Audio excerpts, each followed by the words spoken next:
Okay, good morning, everyone. It is Thursday, April 15th, 2021. My name is Myrna Molina. It being 9 a.m., I'd like to call the Judicial and Public Safety Committee to order. First item on the agenda would be roll call. Brown. Here. Gums. Gums here. Leonard. Leonard here. Sanchez. Here. Chepro. Davist. Davist here. Molina. Molina present. Thank you. Thank you, everyone. Next item on the agenda would be approval of the minutes for the March 11th, 2021 meeting. May I have a motion and a second? Gums will move. Moose.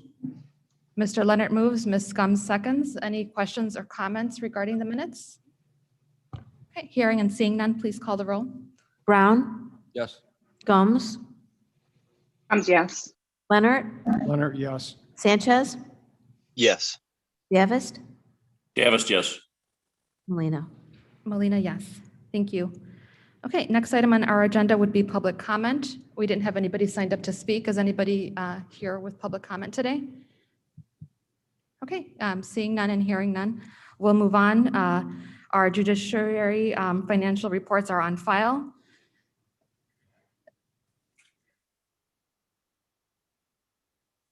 And then we will go on to our CANECOM. Ms. Guthrie, good morning. Good morning. It is National Telecommunicator Week, so we are enjoying celebrating our staff. Each of our days this week has a theme, and we're enjoying all the recognition that comes with National Telecommunicator Week. It's important to celebrate the important work that they do every day, and we look forward to this week every year. Other than that, we have a number of projects that continue to go on. Our new radio consoles were installed within CANECOM, and I'm thrilled to report that we will be getting new furniture and kind of a new layout at no expense to CANECOM next month.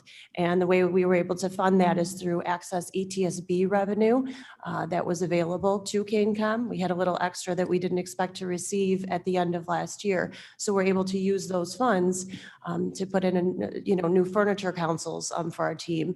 The current consoles that we have were purchased in 2006. They've worn very well. We're going with the same vendor that we have because we're actually able to reuse some metal partitions, and that help control the cost as well. So it's a nice little lift for our team, and we will be working on prepping for that probably for the next month. That furniture is set to arrive the week of May 17th. Just a quick note about our reports that are on file. If you look at our call for service activity report for March, it does show a significant increase in calls for service. I just want to note that significant increase is actually related to COVID-19 from last year. So it was in 2020 in March that we saw a significant decrease, and the calls for service that are noted on here are trending normal with how we would do in March for the past 5-year trends. And that's all I have this morning. Thank you. Any comments or questions regarding her report? Madam Chair, Gums. Ms. Gums, please go ahead. I just want to celebrate National Telecommunicator Week. I know it's an extremely important job. I want to thank everybody for picking up that phone. Often people don't recognize dispatchers unless they've done something wrong, but they're arguably one of the most important jobs that we have in the county and across the nation. So thank you all for your service. Thank you so much. Okay, agreed. Okay, next item on our agenda is our Sheriff's Adult Corrections. Good morning. Under Sheriff Gangler here on behalf of Sheriff Hain. He was not able to attend. Our report should be on file. We also want to highlight the work of our telecommunicators. They're behind the scenes so often and people don't get to see them, but they're so vital to everything we do in our emergency responses, and just want to thank them for all their service over these years. I've been here 25 years, and there's some of the most hardworking, dedicated employees I've seen here at the county over my time. Thank you. I think that's all we have. Thank you. Any comments or questions regarding the Sheriff's monthly report? Okay, hearing and seeing none, we'll move on to our State's Attorney. Is Ms. Mosser here or anybody from the State's Attorney? All right, it's going to be a short meeting today. Okay, so her report is on file. If anybody has any questions, you can reach out to her. Next item on our agenda is our Public Defender. Thank you. Good morning. Our report is on file. Just a couple of things. I want to say that with the help of the sheriff, our office is almost fully totally vaccinated at this point. So we are very excited and happy about that. We continue to work through the cases, the backlog that we've had from COVID, and we are seeing some movement in that. So we are very excited about that with the help of the judges and getting cases set for trial now, and working with the state's attorney in offers that enable us to close some of the cases. We are making some movement, so we're happy to report that. That is all in regards to our monthly report. I do have the resolution. Okay. So I'll go ahead and ask for a motion and a second to discuss the resolution authorizing the establishment of the Public Defender's Office of Abuse and Neglect attorney position. Leonard moves. Brown seconds. Okay, I have a motion and a second. Ms. Cohen, if you could go ahead and introduce. Thank you. Last month, I did present my presentation in regards to our office as a whole.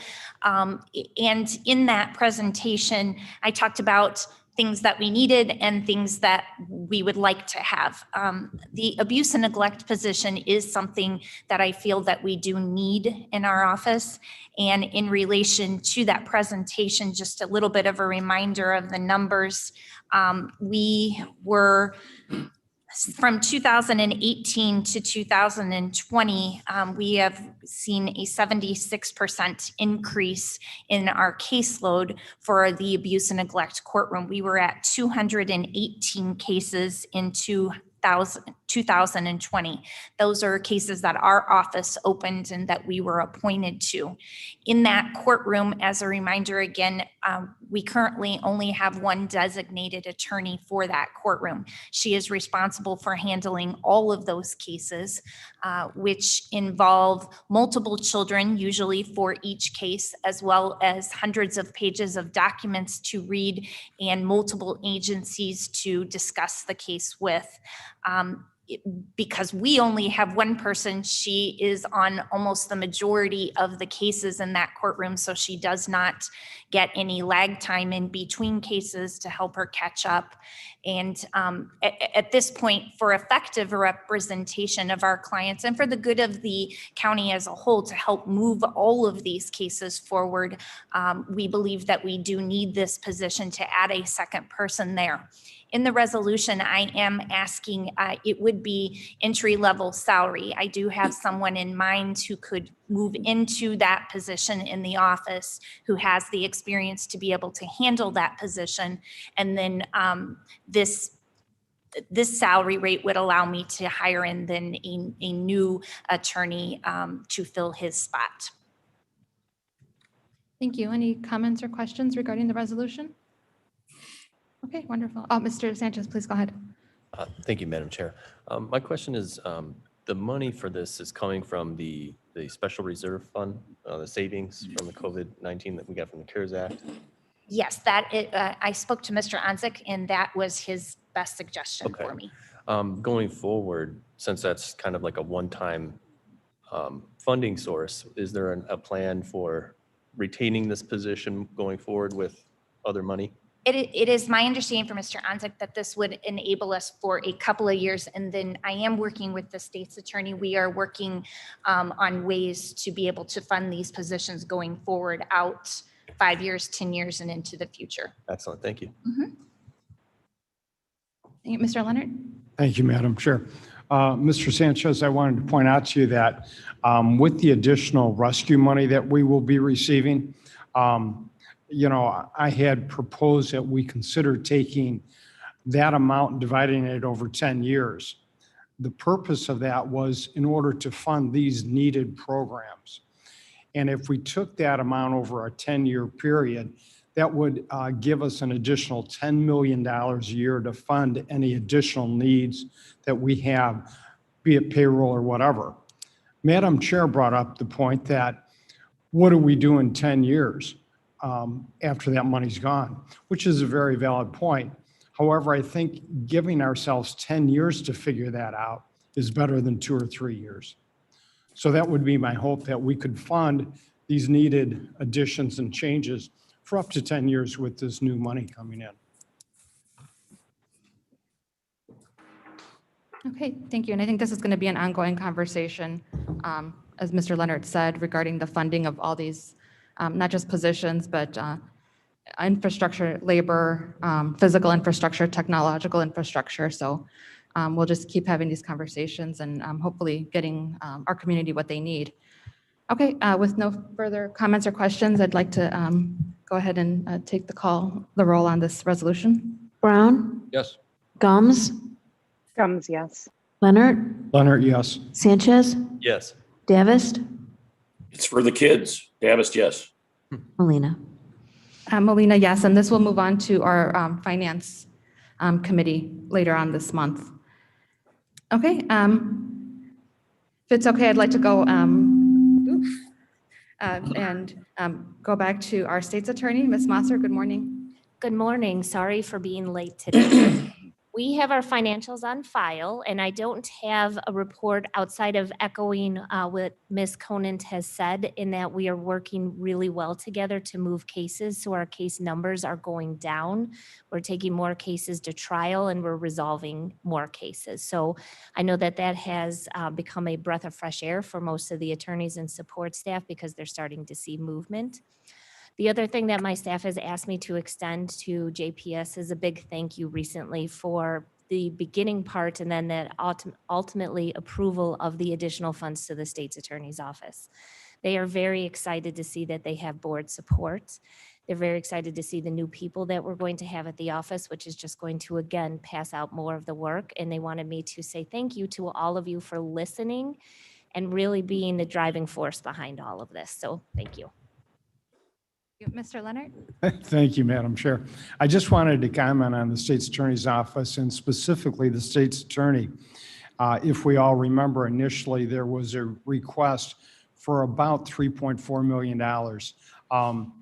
The state's attorney, in her wisdom, realized that although she would like to have all those things, we probably couldn't afford it. She readjusted that ask to around $1 million.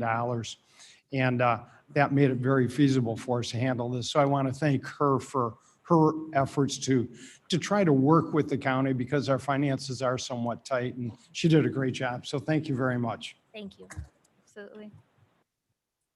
Davis with a follow-up comment. Mr. Davis, go ahead. Bill, you're absolutely right. And Jamie, great work.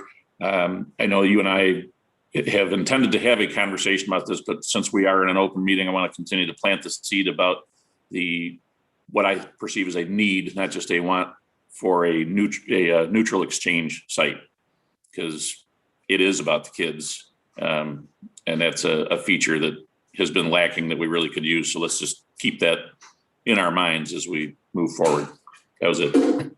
Absolutely, and you are so correct about that. Just the sheer amount of cases that would lessen, but more importantly, to have a child not witness the animosity between parents, even if it's Yes. not resulting in some sort of physical violence, that verbal abuse that the children see, that's what increases the cycle of violence and just the trauma that kids suffer. So whatever I can do to join in that mission, I'm more than willing.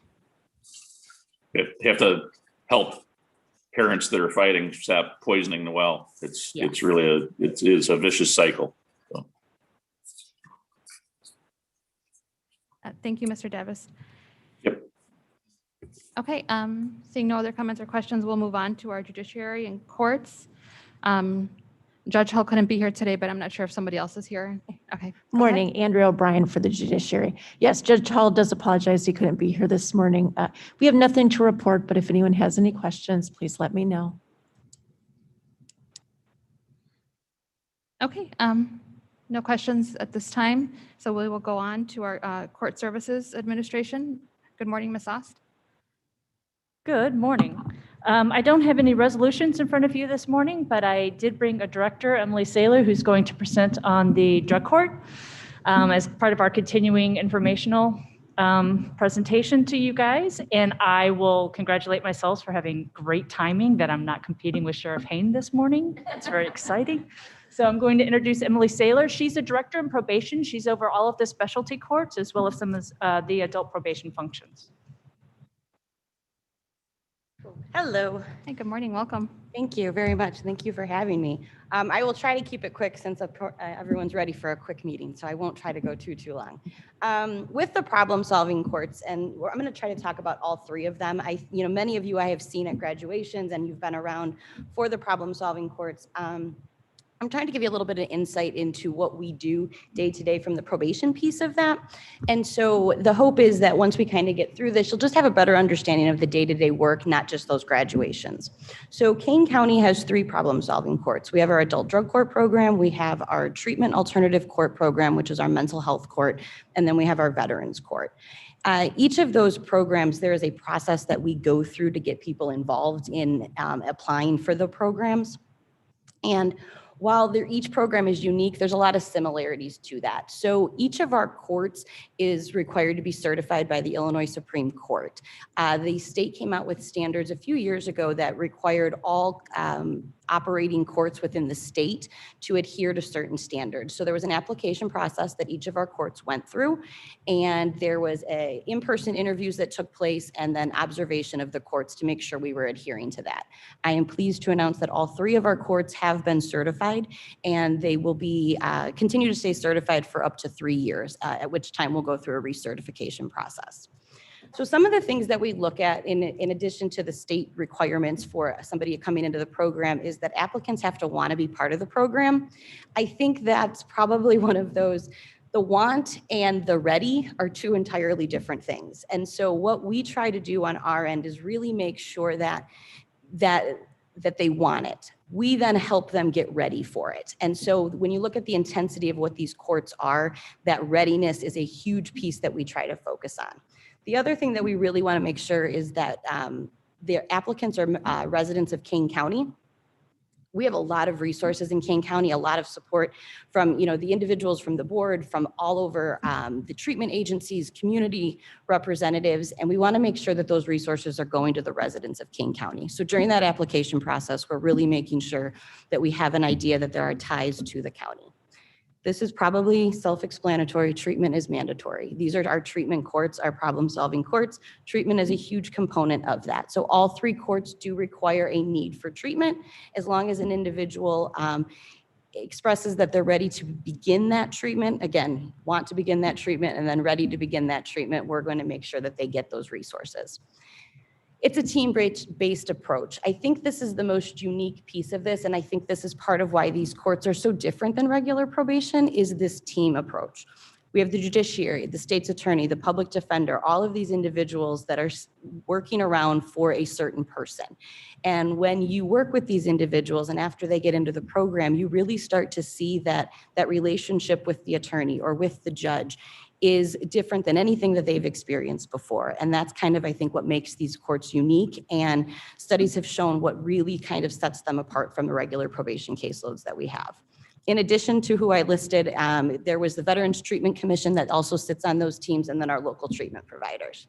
You're good. Thank you. So let me talk real quick about our drug court program. I think this is probably the most well-known program. It's our largest program that we have. From 2020, we talk a lot about how COVID played a huge impact on these courts, and it absolutely, you see that through our courts. One of the highlights for drug court for 2020 is the 3-year federal grant that they received, a total of $500,000.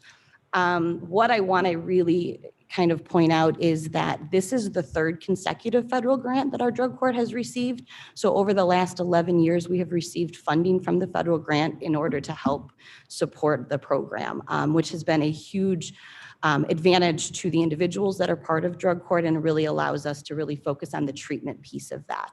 So I want the kudos to the court, because there is a process and a review that the court goes through from the federal when they're looking at the grant. So to be given 3 consecutive grants is a huge accomplishment. So I just want to kind of highlight that.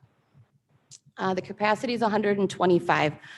Right now, the drug court has about 65 individuals in the program. I know that doesn't sound like a whole lot, but we do have to take into account 2020. So as I go through just some of the other courts briefly, we are seeing about a 50% decrease in applications last year alone in comparison to the other years that we've had. I think that obviously COVID played a huge impact in that. as you've probably heard with, articles and studies that have come out over the last year, mental health and drug addiction have really COVID has really increased that. And so we fully anticipate that over the rest of this year and next year, we're going to see an increase in applications that come in. But like I said, we do have the capacity for 125 in the drug court program. There's an assessment process that everyone goes through, and this is for all of the courts. So I'll talk a little bit about that and then just highlight the differences as we go through. What we're looking for is the target population. We want to make sure we're getting, for drug court specifically, that high risk, high need population. Sometimes that's the hardest, and I know Lisa talks about, making sure that we have the right individuals.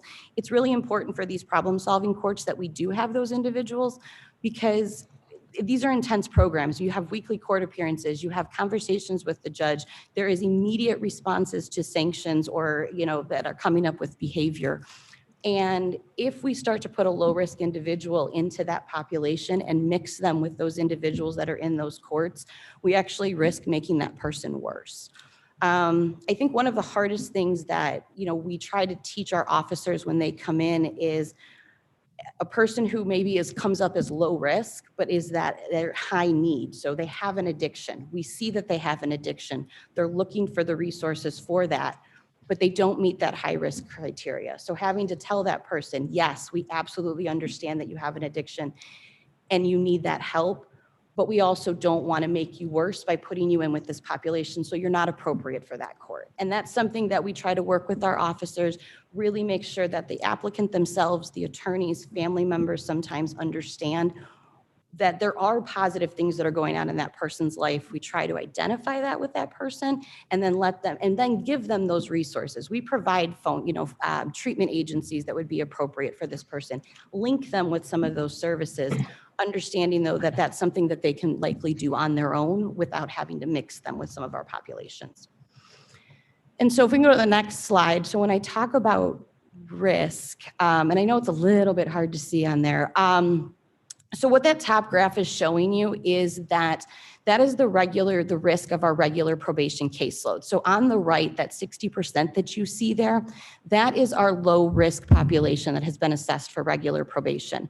So the low and then moderate, you're looking at about 92%, 93% of that population in regular probation is assessed at low or moderate risk. 6% and then 0.9%, you can't even see the chart, that's our high and very high risk for regular probation. If I flip that and look at the DRC risk, the area that I've circled, it's up to about 66% that is high or very high risk. And so what that tells me is that we are absolutely getting the right people into these programs. We're doing our assessments effectively, and the people that should be in drug court are in drug court. Now, if you look on the right, there's that 30% that's low risk. And so what that means is it's not that we're accepting anybody that's low risk into the program. What that's doing is telling us that as they come in, there's on average, the programs are about 24 months. So as they come in, they're high risk. When we've given them kind of some of these resources and supports, they're decreasing in that risk. And that's exactly what we want to see. It's probably not as effective if you have someone come in at high risk and remain there. And so when you start to see those moderate and low risk in that drug court program, we're doing what we should be doing with these individuals. If you can go to the next slide. So just a couple highlights of the demographics right now that are in a drug court. So this one is very interesting. So drug court's been around for a long time. We have a lot of data on drug court. And so drug of choice, 2009, I'll just talk about the top three. 53% of individuals that came in. So we always ask a person when they come in, give me your drug of choice. We'll ask for secondary and sometimes third drug of choice, but really we want to highlight what is your drug of choice? 53% at that time were cocaine, 21% were THC, and only 16% was heroin. If you look over at 2020, there is a significant shift.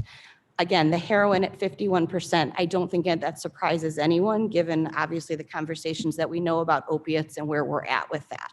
However, THC is a 1%. And so you can absolutely see the shift on the drug of choice for the individual that's coming in. I will tell you that over the last couple years, we've seen heroin kind of, again, these are reported from the individual that comes in, but we've seen heroin kind of stands still a little bit. It hasn't really seen that increase. We have started to see increase in cocaine being the primary drug of choice for individuals that have come into the program. We'll continue to watch this, but this is just some information we thought would be interesting for individuals. The next slide talks about the gender shifts. Again, if you look at the difference just in the female population alone over the last 11 years, 23% in 2009 compared to 44%. I don't have a great answer as to why we're seeing that shift. If I did, it would probably be in a different conversation. But I do believe that the more we talk about trauma and the more we understand trauma and the more that we really kind of put out there the resources available for that is where I think you start to see the female population being just more prevalent in this area. Next one. So our treatment alternative court, just real quick on that. It's our mental health court. It has a capacity of 30 at the current time. We have 16 individuals in that program. Again, we saw about a 50% decrease over COVID. The only difference is everybody still goes through the assessment process. This court, really the focus is more on that mental health piece of that. So we're looking at more of that moderate risk individuals as opposed to your high risk criminal thinking. One thing that I do want to make sure everyone's aware is that mental health does not automatically make you high risk. It's the managing of that mental health and making sure that you understand what you're doing with that increases that. So just because you have a mental illness does not mean that you're going to automatically be high risk.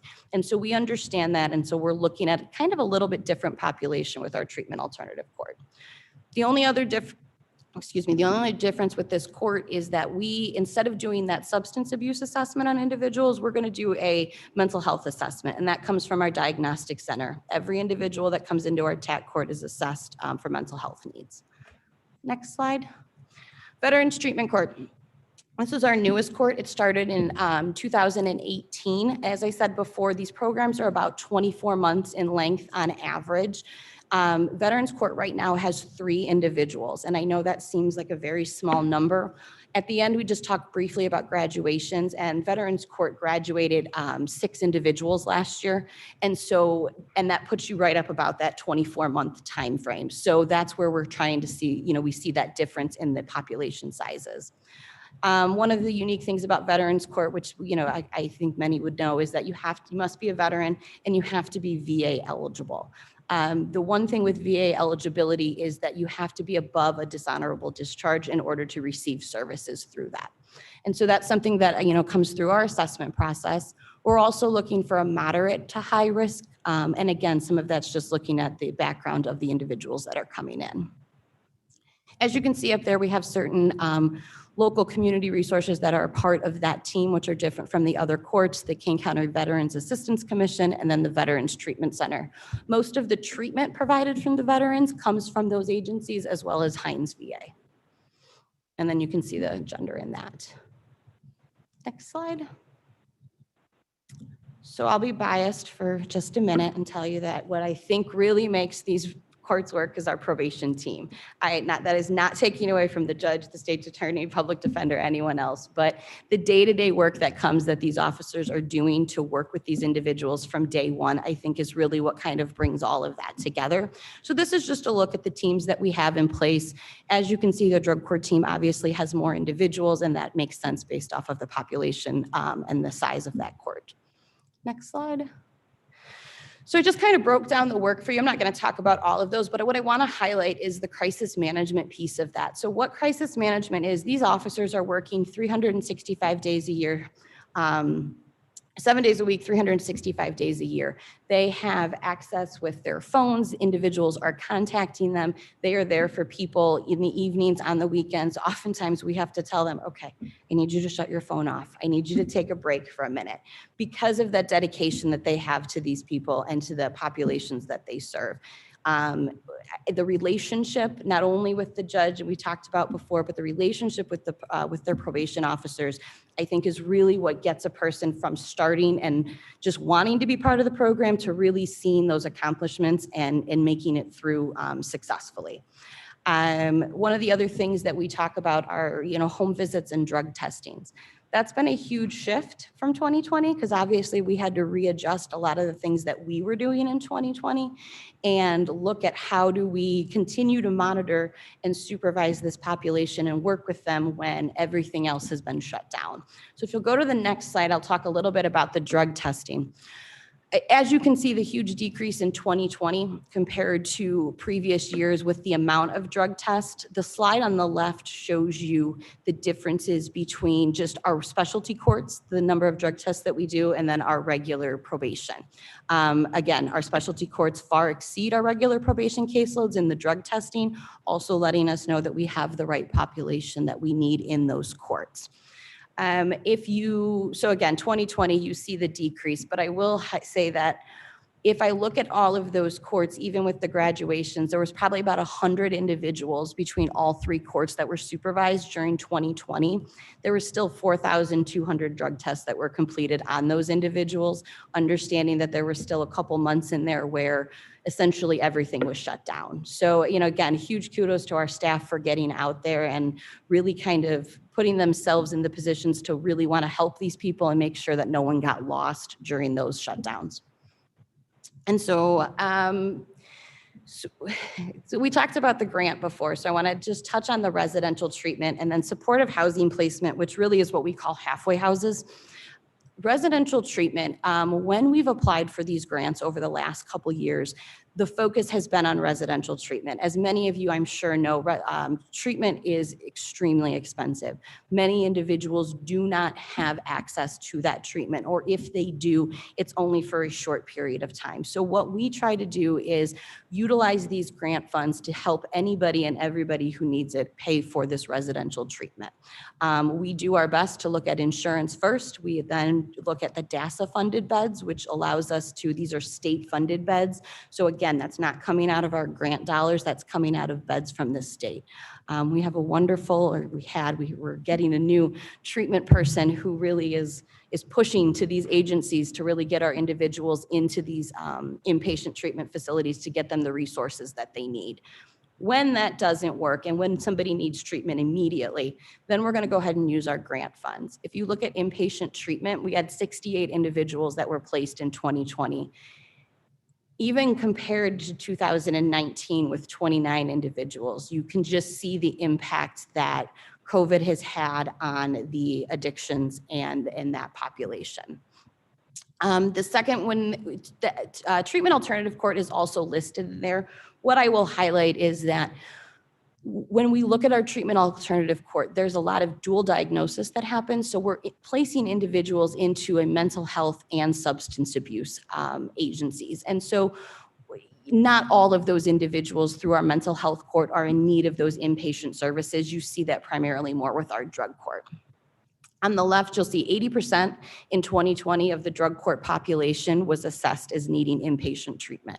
We don't do those assessments. We identify individuals and then we're going to refer them out to those agencies. So these agencies are assessing people as needing that inpatient treatment. It's not just us saying, hey, I really think you could use inpatient, go ahead and go. And so I think it's a huge, just to look at the number of people that are coming in that are in need of those services. Coupled with that is the supportive housing placement or these halfway houses.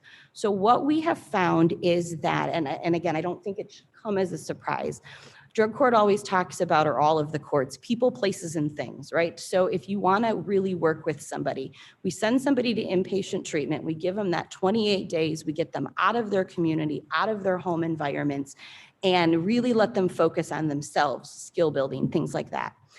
And then what happens after that 28 days is they go right back to that same place. There's the same place that they live, the same people that they've been around, they're back into that same routine, and we start the cycle all over again. So what we identified was that halfway houses will assist in that transition from inpatient treatment as a step down. So that gives a person better opportunities to succeed and use those skills in kind of a real life situation, as opposed to just here, we'll see how this goes. Those cost money, as everybody knows. And so the grants that we have applied for over the last 2 years, we have wrote in there to help us pay for the first 2 weeks of treatment for these individuals at the halfway house. The reason is that when you go to these halfway houses, again, everyone would love for them just to be funded and there be no problem, but that's not the case. And so when you go to these halfway houses, you pay every 2 weeks. They also require a person to be engaged in employment during that time. So I'm a person, I'm just coming out of inpatient treatment. Now I've got to go to a place that I've never been before with people that I don't know, and I have to find a job, and I've got this court program that I'm still working on. It's a lot for a person. And so what we try to do with that 2 weeks is say to them, listen, we'll help you out on that 2 weeks. We'll be able to provide that. So really what your focus is, transition, get yourself a job, don't worry about that money. I will tell you there are individuals that it takes a little bit longer, and each of our teams staffs those cases to see if an additional 2 weeks is there. We're not looking to pay for everybody all the time, but we are looking to make sure that we give everyone the best advantage. So from the supportive housing placement, you can see the increase over 2019 and 2020 for those that we placed in halfway houses. Next slide. I think one of the things that I just want to kind of highlight for you guys is to let you know that we would love to do all of this on our own. That's not possible, and we understand that. And so again, I've talked about the support of, of the board that we have from that, and then all of the agencies around Kane County that really want to support not only the members of our courts, but then also just the probation department.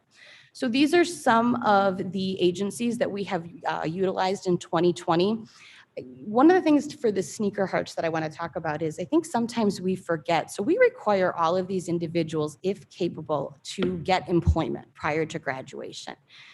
And what I think we take for granted is that if I have to go do an interview somewhere, I know what I have. I've got my suit that I'm wearing. I have all of my necessities. These individuals don't have that. And not necessarily that they need to have that, but we teach a person, we skill build, we let them know you need to dress for the position. And sometimes people come in and they just say, I don't have that. I don't have shoes for this. Or the only shoes I have are the ones that I wear every single day. So these organizations really help us provide that. What we do with this is we provide these things as incentives to individuals as well, not only from a need standpoint, but we also take a look at that person and, we give them that incentive of here's a new pair of shoes. And to us, that may seem kind of weird, but to an individual who maybe hasn't bought a new pair of shoes in 6 months, a year, 2 years, and has completely worn out the soles of those shoes, that is a huge thing for them.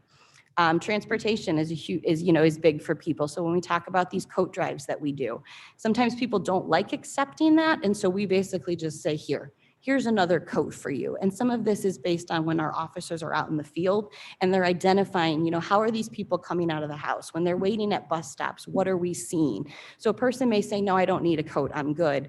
But over the course of a winter, we've never seen that person wearing a coat. So really what the officers are doing is they're saying, just take this, because I think this will be helpful. And if you don't use it, you can give it to somebody else.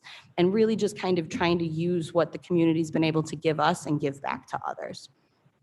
So the next slide is just a little bit more on our community outreach that we've done over the last year as well. I think we talk about can you do the next slide? Sorry. So the TAC court receives grant funds from the NAMI. And so this was one of it's hard to see that basket now, but the trunk is full of baskets. And what we did was June of last year, so right at the beginning of the pandemic, we went out to our TAC participants through these funds and we gave them food, toilet paper, which was a huge commodity at that time, but food and toilet paper, gift cards that allow them to get medication from Walgreens and CVS, because again, we forget sometimes that what we take for granted, they have a hard time getting sometimes. And medication, especially with our mental health population, is so incredibly important. And so we were able to provide that to the individuals last year. Thanksgiving baskets were donated out to 10 families through funds that we received through the Specialty Court Foundation. And then probably one of my favorites, and we're going to talk about graduations, and then I promise I'll be done, is the wrapping ceremony that all of our veterans go through who successfully complete our vet court. So what this is Quilts of Valor is a community organization that volunteers from around the United States make quilts. And each area has a unit that kind of makes quilts and will donate this. Any veteran is eligible, not just from our program, but any veteran is eligible for it. But what they've joined with our court, and anybody who is successful from Veterans Court and who has not already received a quilt is given a quilt during the graduation ceremony.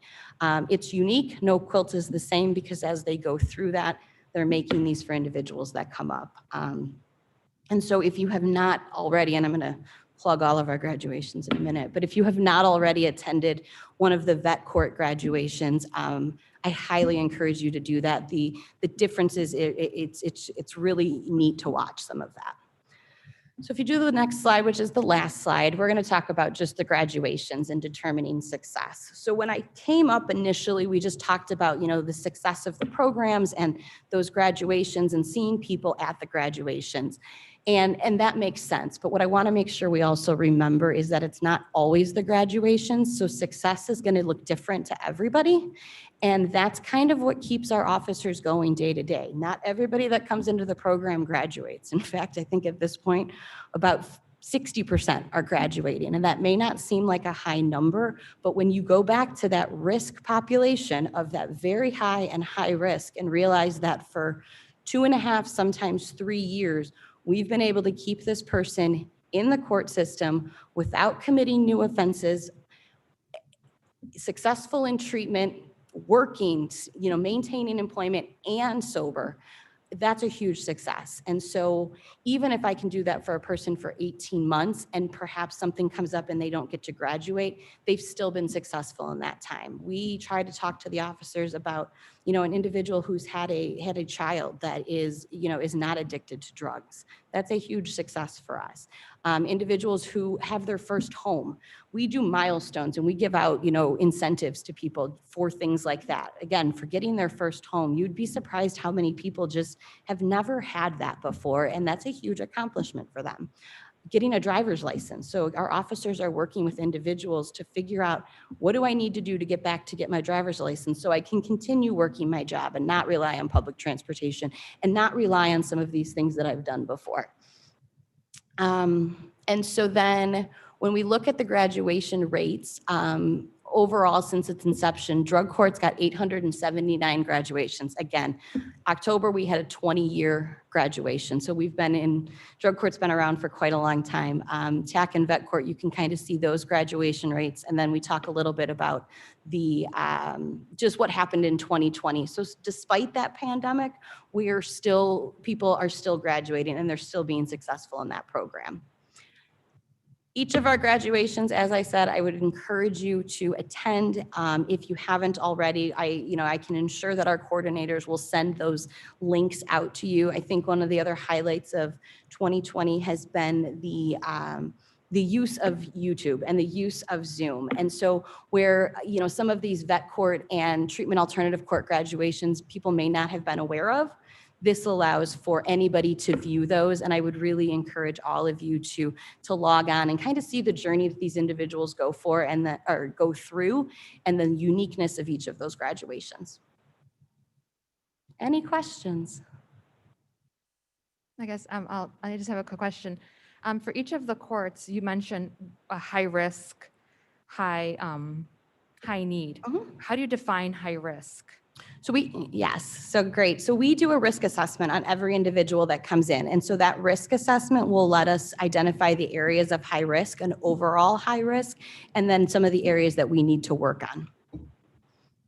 Could you give me a couple examples of what would be considered high risk? Sure. So when we do our risk assessment, there is 11 different areas on our risk assessment that we do for all of probation. We're looking at criminal history, we're looking at family, we're looking at the employment, their criminal thinking is a big one. Attitudes and skills section is another area that we look at. We look at the history of drug use and how it impacts then the things that they're doing. So we ask, it's usually about an 1.5-hour interview where we're going through with individuals. It's a validated risk assessment tool that we use. And so each of our officers are trained in that. They go through that question. Then that'll get scored at the end. That'll allow the officer to determine an overall risk, and then it also allows them to identify within that overall risk the specific areas that they really should be targeting and focusing on for the person. So it's a state mandated risk assessment enforcement tool that's been validated for this population. And so we were mandated to use it through the Illinois courts, and it's been statistically proven to be predictive for the likelihood to commit crime.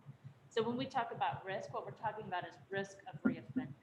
So it's your likelihood on a actuarial table for your personality type to go on to commit further crimes. So that's what we're measuring when we talk about risk. Thank you. Any other questions regarding the presentation? And I guess I'd just like to thank you as well. And, we see how the wraparound services are so vital and important and, help these people continue on. And, kudos to everybody involved. It's remarkable to see, the amount of people who are able to go through this and just thank you for what you do. Great. Madam Thank Chair you. Gums, I just have a comment. Yes, please go ahead, Ms. Gums.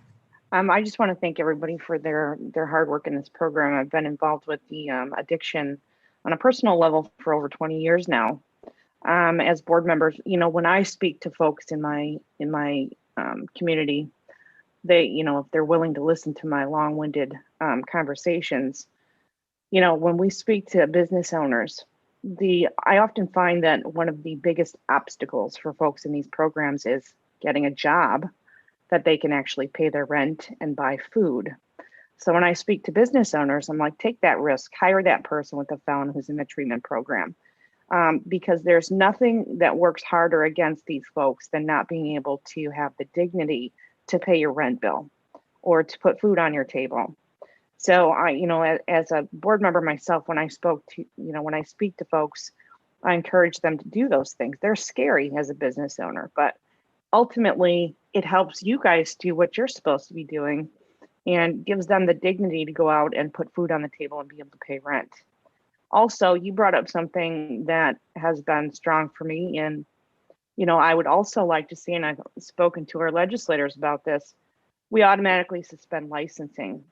I would prefer that folks get their restricted driver's permits so they can get to the drug test, so they can get to the job, so they can get to court, as opposed to automatic suspensions or automatic revocations.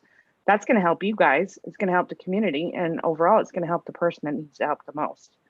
So those are just some things that, when I talk to people in the community, I like to bring them to the forefront and encourage others to do the same. Great. Thank you, Mrs. Gums. Those are really excellent points. Copy all right. question. Mr. Copey, go ahead. Thank you, Madam Chair. My question was in regards to the portion of the of your explanation in regards to the preferred choice of drug. I did not quite understand. I thought I heard two statistics in regards to the use of marijuana. One was a minimal, and then the second one seemed quite large. Could we go back to that section? I do not have the slides in front of me, and I apologize for that. No, absolutely. So when we looked at the drug of choice, now again, I just want to kind of reiterate, we asked this question at the time of entry, and so this is what's been identified by that individual. So speaking to your marijuana, your THC, in 2009, the individuals that were in the drug court program, 21% of those that came into the program identified marijuana as their primary drug of choice. That was in comparison to the 53% cocaine and then heroin. If I flip to 2020, which is 11 years later, only 1% of the individuals in our program have identified marijuana as their primary drug of choice. And so we're definitely seeing that shift. Oh, thank you. Sure. And then another question. You ask the individual what drug did they begin as using and experimenting with to end up in a situation where they are?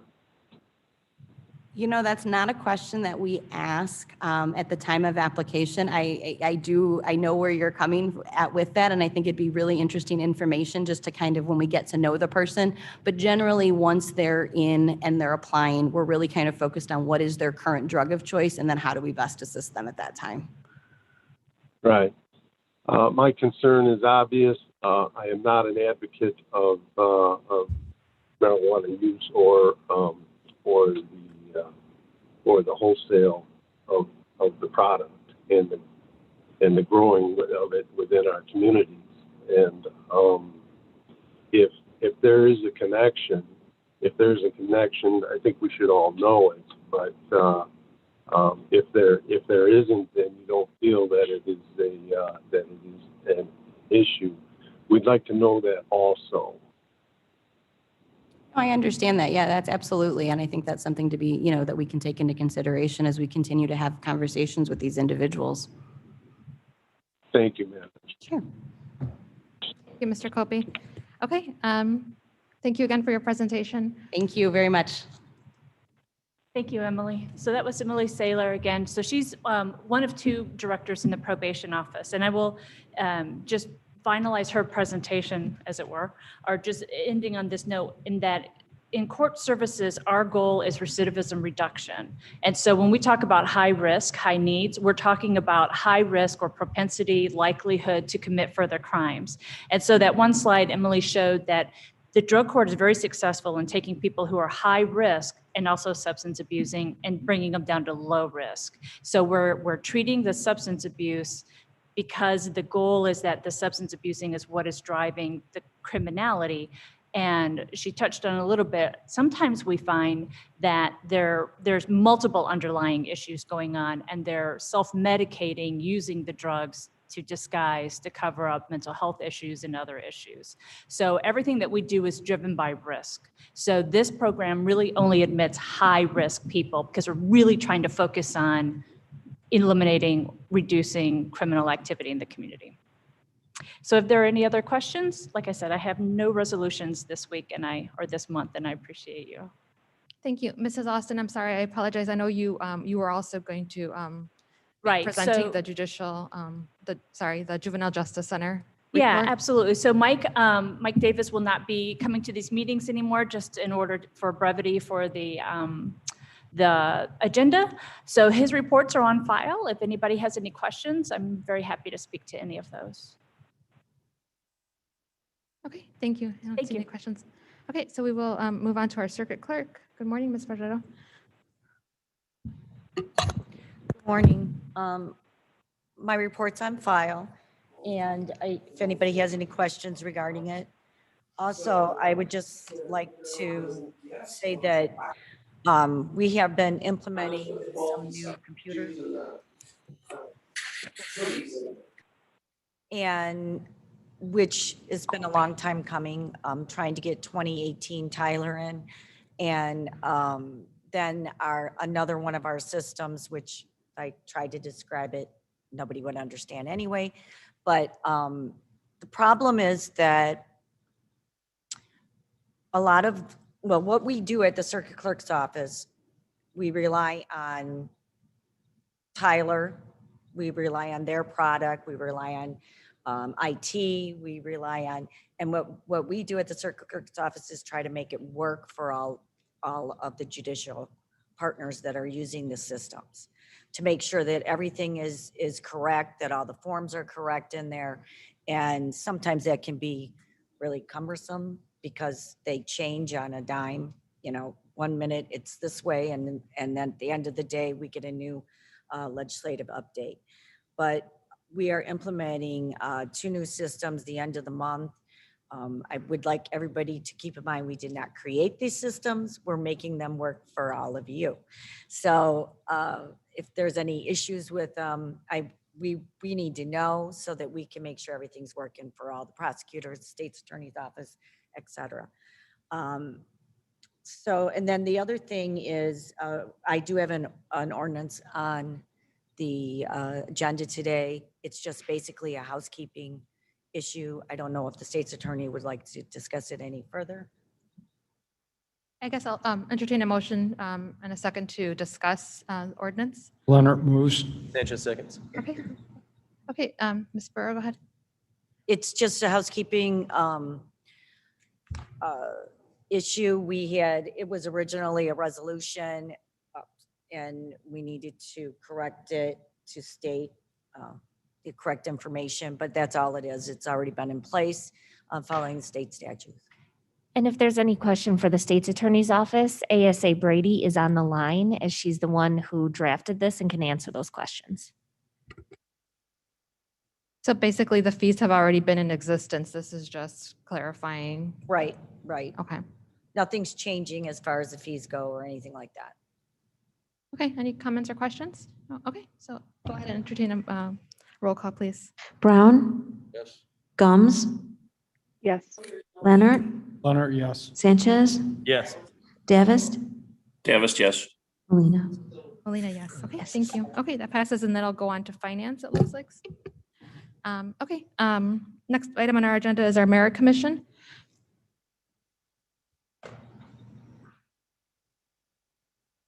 Good morning, Todd Zase with the Merit Commission. We conducted our first testing last night at Mooseheart for the corrections officers. We had about 31 applicants. Over half of them passed the tests. We are going to be doing another test there in July for corrections, just to keep up with our numbers. And we're also going to be holding a patrol officers test on May 5th at Mooseheart. If you remember, we changed our locations to make it more safer, easy access, and right outside the front windows, we're able to watch the Eagles. So it's pretty interesting. So everything's going well. Like I said, our report's on file. If you have any questions, I can answer them. All right, thank you. Any questions for Mr. Zeser, the merit commission? Okay, here and seeing none, thank you again for coming. Thank you. Okay, last item on our agenda is our coroner's report. Coroner Russell is training with some of his employees today, so he wasn't able to be here. But the report is on file if anybody has any comments or questions. All right, this is going smoothly, everyone. Okay, any new business for the will of the committee? None? All right, so I'll take a motion in a second to place the reports on file. Leonard will move. moves. Mr. Leonard moves and Ms. Gum seconds. We'll take a roll call on that. Brown, Yes. Gums, Yes. Leonard, Leonard, yes. Sanchez, Yes. Davis, Davis, yes. Molina. Molina, yes. All right. And we have no need for executive session today. So I'll entertain a motion. Hello? Kobe, new business, please. Kobe, business. Because it's paying wages to Florida first. Okay, I'll entertain a motion to adjourn. Sanchez moves. Brown second. Davis, second. All right, all those in favor? Aye. Aye. Bye. Thank you, everyone. We'll see you next month. Okay. Bye, everybody.